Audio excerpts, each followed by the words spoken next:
Thank you for joining us. The executive session has ended, but before we resume our regular meeting of the Atlanta Board of Education, we are excited to recognize school social workers. This month, we recognize our school social workers during National Social Work Week. A resolution has been prepared and will be presented later in the meeting.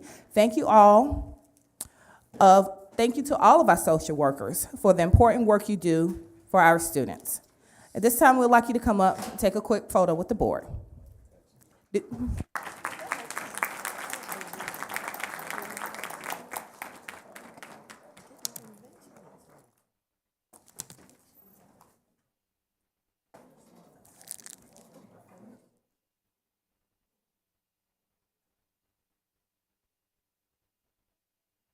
While our social workers are coming, I would like to also recognize several students for their participation in Youth Art Month National Celebration.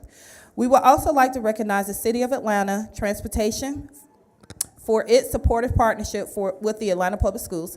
Through this partnership between the Fine Arts Office and the DOT, 9 students from across Atlanta were selected to redesign the logo for Safe Routes to School campaign. Later in the meeting, a resolution will acknowledge Youth Art Month will be presented, but now, let's take a look at the winners for the design, and we will play the video once we're done with our National Social Worker Month Week pictures.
Congratulations to all the students who participated. Wonderful work. At this time, we have a special recognition presented by Board Member Jessica Johnson. We'll recognize Ms. Brown, who served as a school social worker for Phoenix Academy. I see she has her fan club tonight. Ms. Shatila Brown is a merchant of hope to those in her charge. She provides school social work services and supports students attending Atlanta Public Schools Phoenix Academy, Atlanta Virtual Academy, and the 18+ Transition Program. In addition, she also mentors school social workers at APS and school social workers in the state of Georgia as the lead facilitator through the School Social Worker Association and Georgia Lead.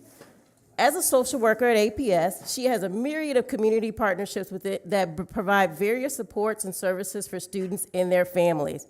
Additionally, Ms. Brown single-handedly helps to secure funding through grants and donations to help support Phoenix Academy's full-service food pantry, the clothing boutique, which gives students an authentic shopping experience, the school social work cafe, a training space for students, staff, and social workers in the district, and the Room to Breathe, which is a mindful sensory space for students to decompress and self-regulate. She is the recipient of multiple awards and recognitions for her contributions to the profession of social work. Most recently, she was an APYES Student First finalist and is a 2025 Visionary Social Work Award finalist. She was also the 2024 School Social Worker of the Year for the School Social Worker Association of Georgia. She's recognized by the Atlanta City Council, Governor Kemp, Senators Warnock and Ossoff for her tireless efforts to the field of social work and students at Atlanta Public Schools.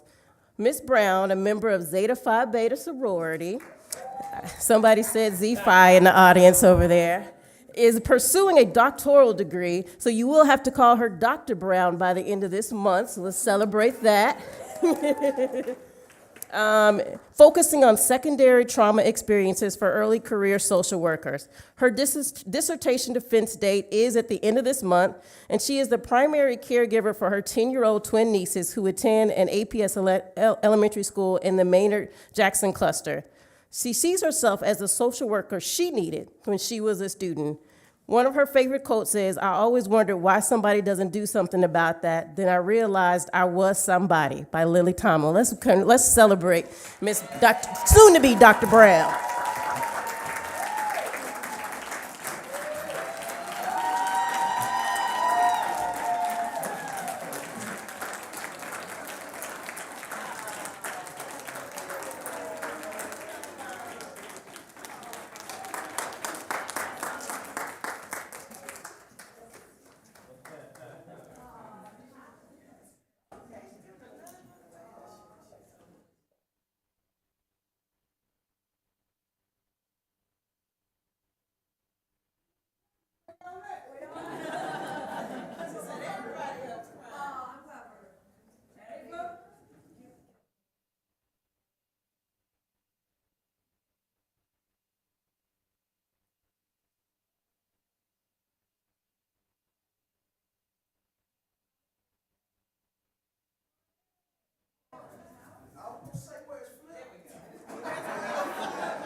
Congratulations. At this time, I will just give two brief remarks.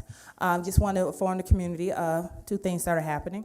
We are excited about the opportunities underway for APS students. The 2025 to 2026 Student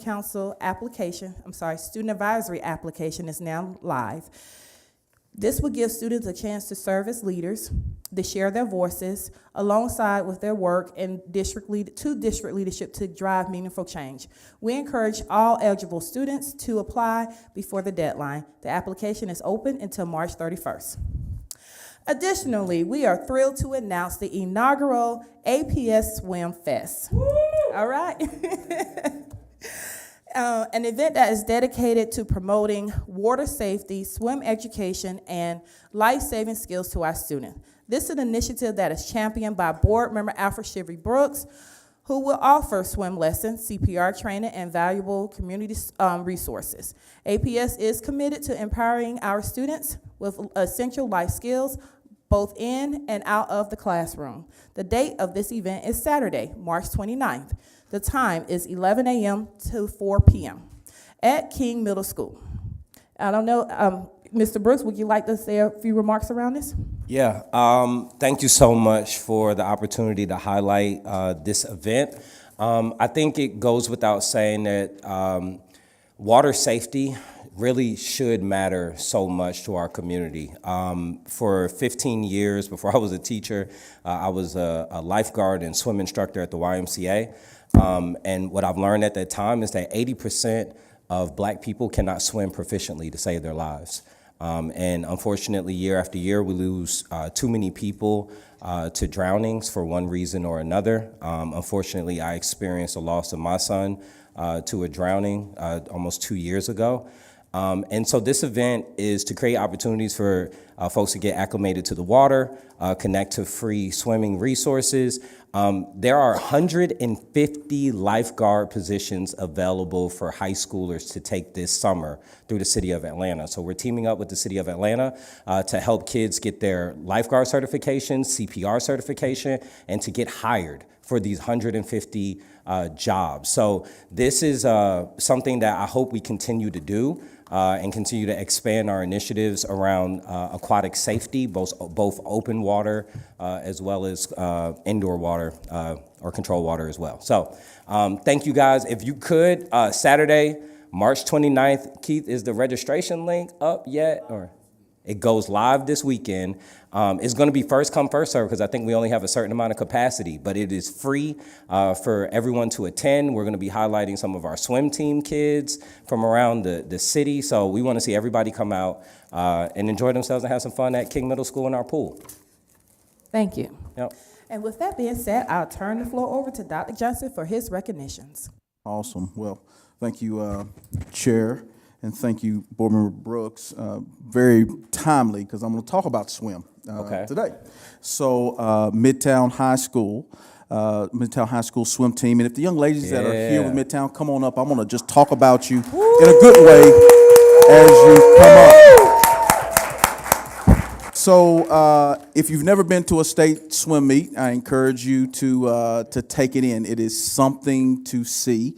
The pace and the way it operates is unbelievable. But let me just read a little bit about these young ladies as they come up. Midtown High School swim team had multiple medals during the GHSA swim and dive competitions that began in February with 2 third-place medals, 1 second-place medal, and 3 first-place medals. Yes. The girls relay team that is comprised of Rhea Elderi, Dabney Bond, Kateya Tuma Nova, and Sarah Paisley Owen competed in the 200 free and 400 free. They came in 3rd place for the 200 free, where they broke the school record by over a second and a half with a time of 1:37.14. And they came in 1st place for the 400 free relay, also breaking the school record by a whopping 7 seconds. For individual events, we had 3 swimmers place: Sarah Paisley Owen, Rhea Elderi, Alex Vincequera, all breaking school records with their times. Alex placed third in the boys 100 free, and Rhea placed second in the 100 breast. Sarah Paisley placed first in both the 50 free and the 100 free events, breaking the state record in the 100 free event. She now holds the state records in both the 50 free and the 100 free. So this is the most exciting part. They achieved all of these feats while individually maintaining a cumulative 4.0 GPA. The good news is I love sports and student athletes, and so 3 of these 4 young ladies are sophomores, and so there's only more records to be broken. So congratulations. Coach is here. Yes. AD, we want to take a picture with y'all. Congratulations on the great achievement.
As they go I think you back, got Tourette's. we Maynard Jackson. So I'll also mention as they go back, Atlanta Public Schools has 2 high schools that are competing for the state basketball tournament. Maynard, I was going to say Best Academy, and then Maynard Jackson. I believe Maynard plays on Thursday at 5, and I believe Jackson plays Saturday at 1 in Macon at the something or other. So it's the Coliseum, but they've got an interesting name for it. So we look forward to them doing what you all did at Midtown. Congratulations. All right. At this time, we are gearing up for our public comment. Good evening and welcome to the public comment portion of tonight's agenda. In just a few moments, the board will begin hearing from those who signed up to speak by 5:50 p.m. The board welcomes your comments, but before we get started, please take note of the following guidelines on how public comment is conducted. The board has allocated 1 hour for public comment, and each speaker will only be allowed to speak once for a total of 2 minutes, unless additional time was yielded during the sign-in period. The board may elect to hear community comments in any order or sequence and is not limited by the order of sign-up sheets. All speakers presenting highly detailed information are asked to put their comments in writing, and comment cards are available for those wishing to do so. In order to maintain meeting decorum, follow appropriate protocols, protect the confidentiality of students, and ensure impartiality, the board will not hear comments on matters involving individual students, parents, or the character, professional competence, or the physical or mental health of any individual. Also, the board will not hear public comment on personnel matters that specifically include the names or titles of employees. This includes, but is not limited to, contract non-renewals, position abolishment, the hiring or firing of staff, and investigative proceedings regarding allegations of misconduct. Comments regarding personnel issues should be sent in writing to the Atlanta Board of Education, 130 Trinity Avenue Southwest, Atlanta, Georgia, 30303, or via email at boardcomments@atlantapublicschools.us. Finally, in order to maintain meeting decorum and to ensure all comments can be heard by the board, applause, cheering, jeering, or speech that defames individuals or disrupts the meeting should be refrained from and may be cause for removal, adjournment of the meeting, and/or suspension from attending future Atlanta Board of Education events, hearings, meetings, or other proceedings. With that said, I'd like to call the first three speakers to the microphone. Valerie Williams, followed by Anthony Brown and Sasha Alfezo.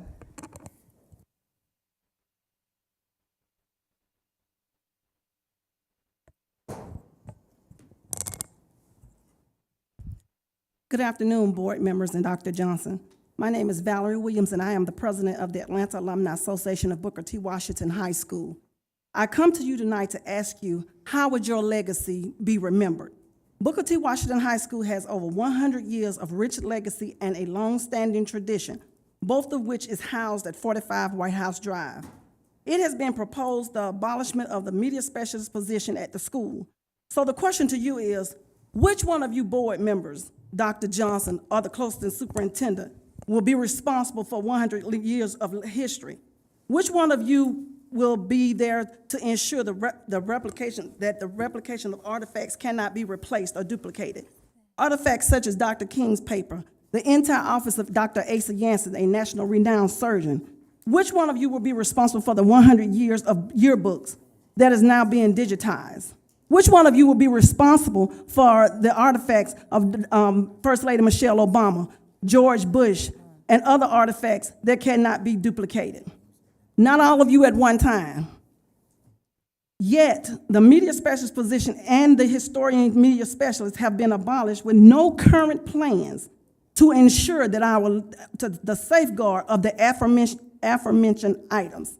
It has been proposed that a half of a reading specialist and a para take the place of a certified person who's already in the position with whom not to have the knowledge and expertise needed to ensure the continuation of our legacy and tradition. I ask you, can this district survive off a half of a board? Can this district survive off a half of a superintendent? Can this district survive off a half of a cluster superintendent or a principal? Our ask is that this position being abolished be rescinded, and that the media specialist position be retained until such time that our history and our legacy can be categorized, Ms. Williams, that is your cataloged, time. and Thank you. safeguarded. Thank you. Anthony Brown.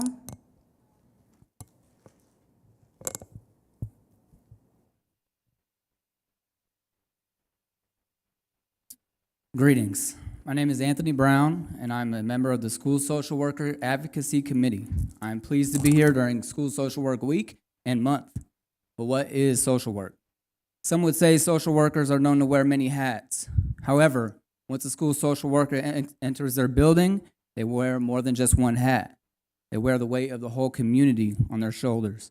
We bear the weight of economic pressures, societal stress, and challenges that our communities face every day. In a time with fearful headlines and frequent tragedies, social workers are the ones consoling a parent living through these tragedies. We are guides, advocates, professional listeners for our parents and students. We console those who mourn the loss of a child, those facing eviction, and students who do not know where their next meal will be. We are activists, the brokers of services, and the bridge that connects the parent to their child's home school. This bridge is often rocky and difficult to navigate in a world where there are exponential problems, yet less and less resources. But we, as social workers, put on our capes and lead parents to a hopeful future, and we do it with pride.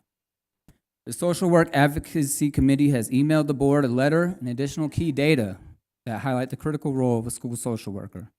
We are not flexible, dispensable, or easily replaced. Our mission for APS aims to create a caring culture of trust and a collaboration, and to build a strong sense of community within our district. Social workers are those builders. We are the boots on the ground. We go to homes and directly represent our schools and are a beacon of hope for our families. Any strong community requires those willing to respond to the call and find creative solutions. As an alumnus from Clark, Atlanta, I'll use the CAU motto to define our role as school social workers. We will find a way, and we will make one for our students and families. Thank you. Thank you, Mr. Brown. Sasha Afezo, followed by Alora Lowe.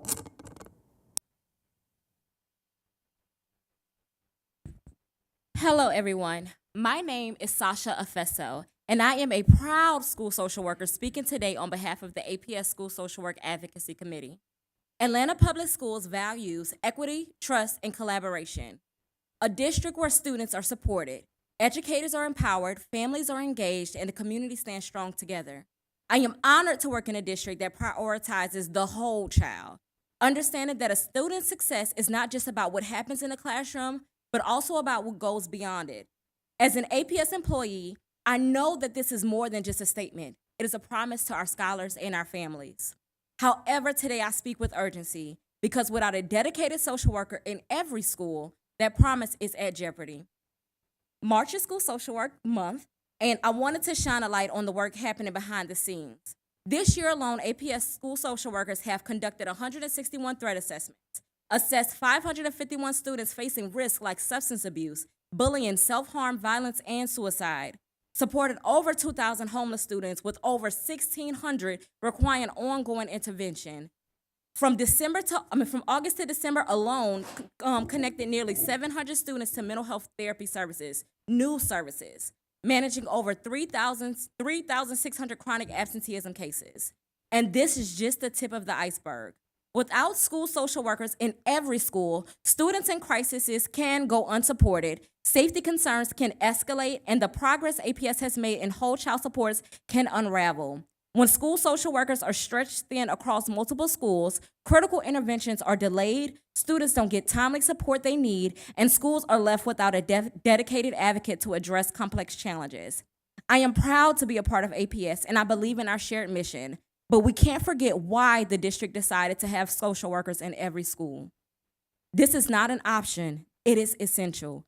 APS must protect whole child support by keeping school social work fixed as a position. So our direct ask is one social worker for one school. Thank you, Ms. Fezzo. That's your for time. one APS. Thank you. Thank you. Alora Lowe, followed by Leah Lane Lowe.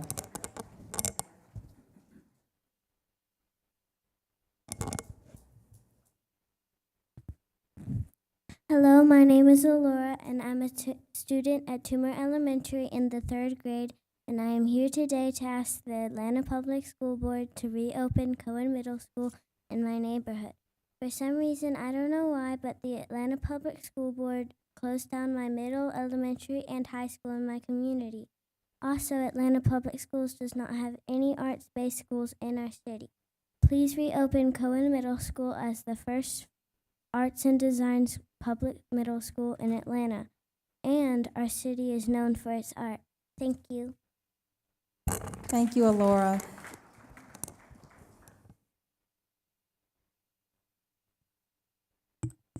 I'm Leah Lane, and I'm Alora's mom. I'm so proud that she stood up here to ask for what she needs from you guys. So thank you for that opportunity. I'm also a proud PTA parent at Toomer, and I love our community.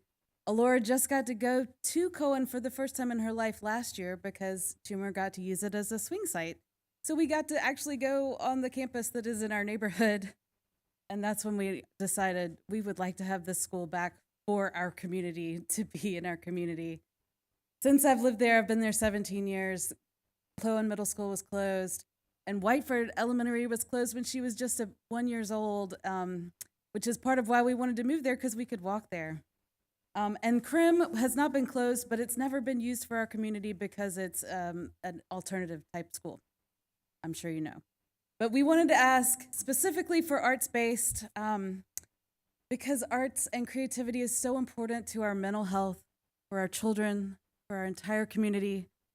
Especially right now, art is not only an expression of our human expression and our soul, but it helps us calm our nervous systems. It teaches us empathy, which is so lacking in America right now. It opens our stories to each other. It opens us up, and it helps us know other people's stories and our own stories. And it opens pathways in our brains for new ways of learning. Not just rote memorization, but it teaches through exploration, learning by doing, touching, feeling, experiencing, using your critical thinking, and using your imagination. And that is what I hope APS will equip our young scholars with, to be the problem solvers of tomorrow. Thank you so much for letting us talk, and thank you for all you do for Atlanta and our young scholars. Thank you, Ms. Lowe. And can we have Kimberly Dukes?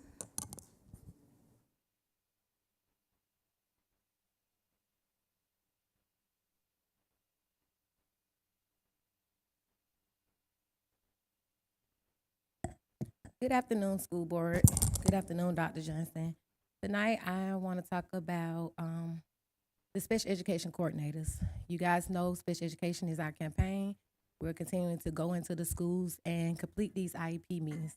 Nisha is the girl for that job, so if you want any details, you can talk to Nisha about it. But it is heartbreaking to go into these IEP meetings and sit down with the experts. As you know, if there's an advocate present, they have to send the coordinator.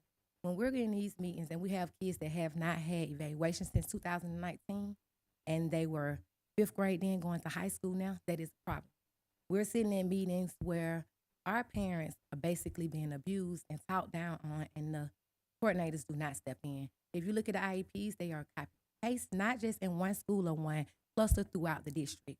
And it is the coordinator job to be the support. So my ask tonight is to dig deep and look at those cluster coordinators, kind of like you did the associate superintendents. Maybe it looks like revamping those roles and actually telling them what it should look like in that space. I do want to shout some of the women out, or some of the the cluster, the special education coordinators. Miss Fisk, she is amazing. I tell everybody, if you lean on Miss Fisk, you'll know how to move. Miss Alexander, she do great work and she support us. There's one more. And Miss Kalika Wilson, they do really good work. They really support us. But I do want to make sure you guys understand that the role and the goal for them to be in that space is to actually be the bridge and make sure the student get what they need. We need SMART goals. We need to make sure progress is happening. And if it's not, and being tracked, those things are not happening. And so we do want to ask that you look at that role and think about what it can look like. They know that No, parents have their we own. can't yield time. Thank you, Ms. Dukes. exceptional- Madam Chair, that concludes our public comment. Thank you, community members, for speaking with us this evening. We always appreciate your feedback and engagement. Please note that for stakeholders who cannot attend our monthly meetings, we have launched our board meeting recap video, which can be found on our website. We want to provide every resource available to facilitate stakeholder engagement. Now, we will hear from our reporters from conferences. Vice Chair McDonald? Thank you. We have reports from our policy committees. Board Chair Mitchell, will you start there? Sure. The Policy Review Committee met this past Thursday. We discussed several district policies. We recommend that the board give final approval to changes to the promotion and retention policy in order to establish guardrails around the practice of retaining students within their grade. The committee also recommend that the board give a first reading of changes to the staff conflict of interest policy, which allow teachers to tutor students who are not currently enrolled in their class for pay. The committee reviewed but took no action on policy on internet acceptable use and policy development. Thank you. We will now hear from our Budget Committee and Board Member Howard. Great, thank you. We had our Budget Commission meeting February 27th. We did a deep dive into the compensation strategy, and we got an update on that today during our board meeting, or we reviewed that again during our board meeting. And we also did a deeper dive into changes in CLL, already $7 million realized in savings there. A lot of shifting with a goal to cut at least around 50 million going into 2026. And then with compensation, of course, the board made a huge commitment with 11% pay increase. And looking at the realities of that now and how we plan going forward. So we're doing a lot of deep dive work and evaluation. Our next budget commission meeting is March 20th. At which time we will, I had it right here. I think we'll have a first review of comprehensive budget and review of expenditures during that time. I see a nod from CFO Bracken. So my notes from earlier are now paying off. So thank you to everyone who has been engaging. We have a lot of board members attending that meeting. Of course, the Budget Commission has their meetings and does a deeper dive, but this is absolutely a process the entire board needs to be involved in. So appreciate my colleagues and all their questions and engagement. I'm looking forward to the next meeting on the 20th. Great. Thank you, Katie. And Aretta, will you give us an update on the community engagement sessions? Yes, thank you. So we are in the strategic planning or the strategic direction part of our strategic planning process. And we have held 3 meetings already so far. We had one at North Atlanta. We did a virtual meeting, and then our most recent one was at Hollis on the 27th. During this time, we are engaging with the community around the vision and their values, and that will lead into us developing revised goals and guardrails. I invite you to join our next meeting, which will be at South Atlanta this Thursday at 6 o'clock p.m. South Atlanta, Thursday, 6 o'clock p.m. Come prepared to storm your brain and share. Thank you. Thank you. Oh, one more thing. Feedback from the survey will end on Friday. So we're going to send that out again. We're going to ask that all colleagues send that out again, and feedback will wrap for this part of the phase on Friday. Thank you. Thank you, Board Member Baldwin. That concludes our remarks. I will turn it over to Dr. Johnson. Thank you, Madam Chair. There were 2 presentations today. The first presentation was around strategic funding priorities for FY25, just an update around those. The second was our monthly update from Lisa Bracken around financial. As shared earlier this month, we continue to focus on efficiency and effectiveness at CLL. Through the month of February, reduced to approximately 57 positions for a total of $7 million that'll be realized in FY26. Today you have before you consideration of reductions that will bring our total current net reductions to more than 140 positions and approximately $14 million. We will continue to identify efficiencies during this budgeting process. We know that CLL has grown by approximately $100 million since 2021. And we'll continue to do work to ensure that it has as little impact on schools as possible. But this is frankly, leaning up process that we are in. Additionally, as I shared, I invite you to continue to watch the State of the District video. This year's State of the District is a little bit different. Obviously, it's via video versus an event, but a continuous kind of stream of information that will trickle out. I believe that maybe this week there will be an update for HR that will be provided. Last week was around literacy. Just a reminder that it's today was Read Across America Day.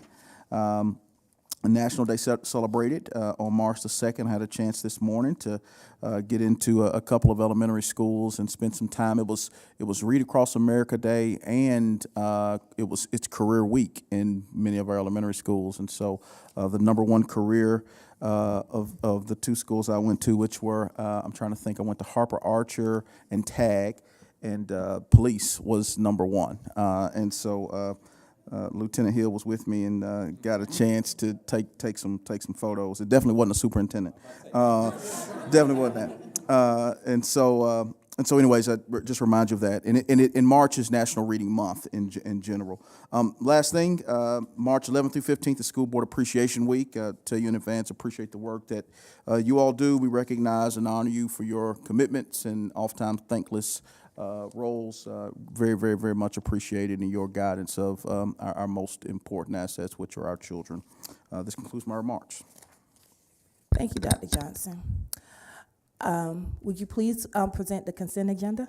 Thank you, Madam Chair, members of the board. I'm pleased to submit the consent agenda, which items 5.1A through 5.4B for your consideration and approval. Thank you. I would like to make sure that everybody's logged into Assembly. Okay, we'll take a minute to do that. Okay.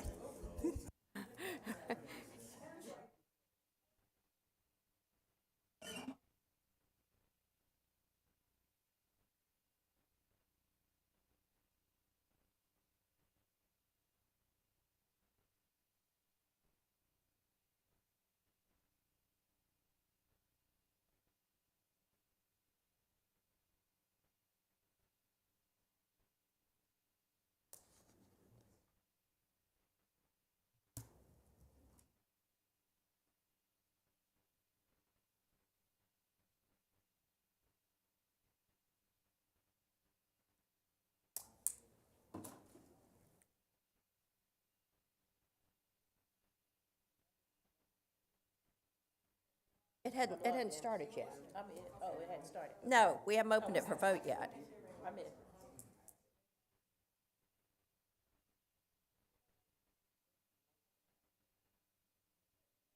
All right. With that being said, we're going to continue.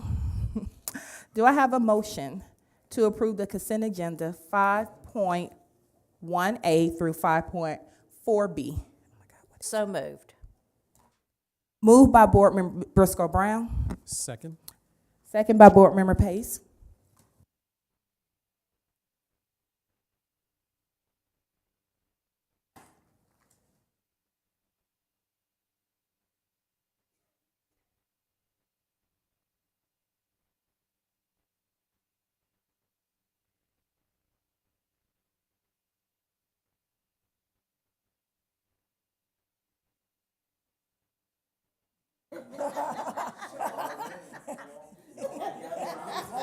That's what you get. It does say it's been recorded.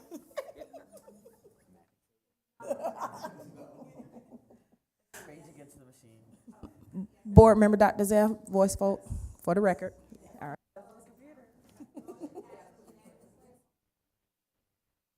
Thank you. Now we will move to discussion and action. The following items will be discussed.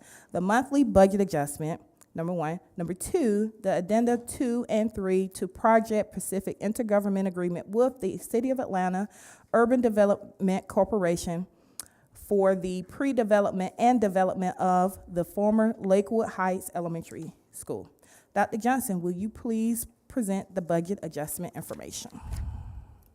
Thank you, Madam Chair. We have 3 budget adjustments this month. The first is a decrease of $24,661 to the state grant for CTAE, and the second is an increase of $404,000 to a state grant for charter school facilities.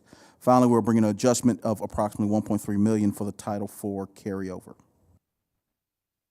Thank you. Is there a motion to approve the proposed budget adjustment for FY25? So moved. Second.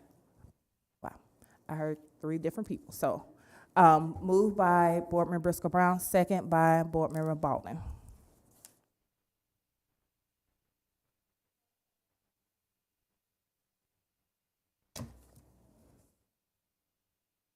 Any discussion?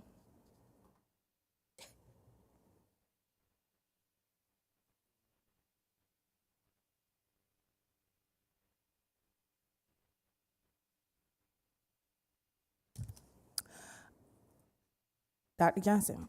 Oh.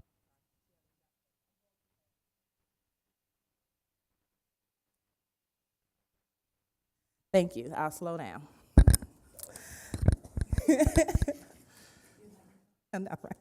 Dr. Johnson, could you please present the addenda for addenda 2 and 3 information?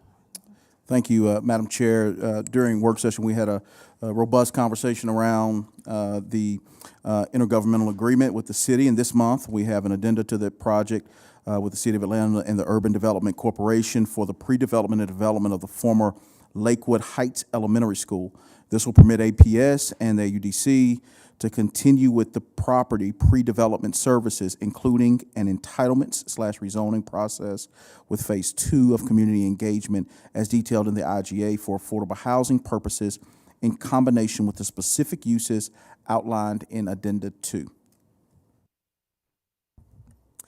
Is there a motion to approve Addenda 2 and 3 to the Project Pacific intergovernmental agreement with the City of Atlanta Urban Development Corporation for the pre-development and development of the former Lakewood Heights Elementary School? So moved. Moved by Board Member Brooks, second by Board Member Baldwin. Any discussion? Excited to see this move forward. It's been a long time coming. It's been a long And time. look, let's create some affordable the housing. tweets and That's everything. it. Here we are. Yeah.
With that being said, we will vote on our board resolutions. Items 7.1 to 7.4.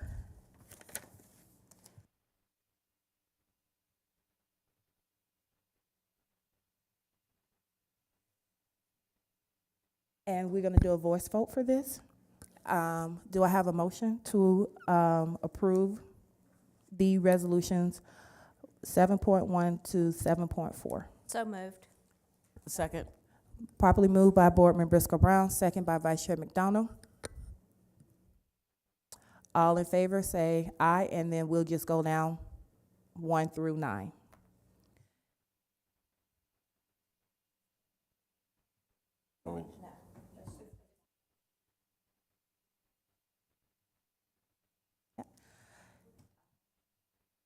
A voice vote, starting with District 1. Yes. Yes.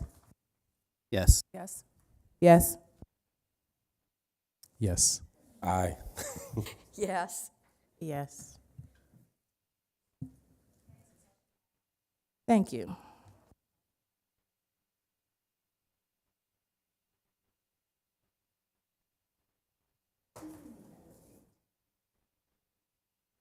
Madam General Counsel, does the board need to report out from executive session? Yes, Madam Chair, the board needs to take action on one item. For Student Appeal 2025-04, I request a motion that the Atlanta Board of Education remand for a new hearing. Is there a motion in Student Appeal 2025-04 for a new hearing? So moved. Moved by Board Member Briscoe Brown, second by Second. Vice Chair McDonald.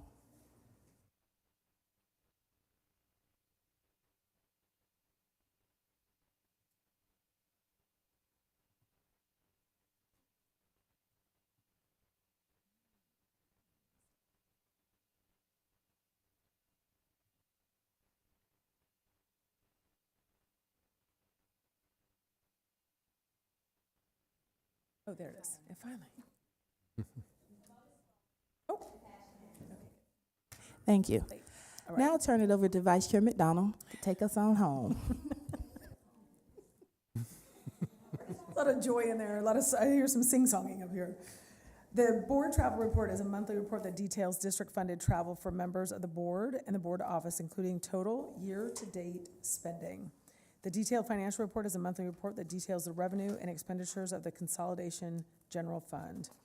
The special revenue report is a monthly report on grant, budget adjustments, and amended budgets.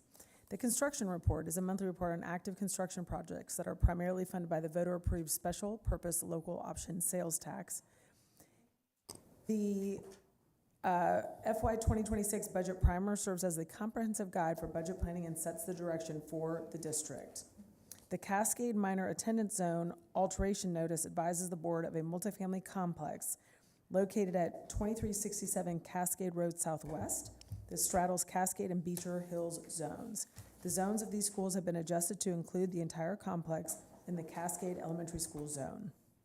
The Springdale Park Minor Attendance Zone alteration notice advises the board of a multifamily complex located at 670 DeKalb Avenue Southeast, straddles Springdale Park and Hope Hill zones.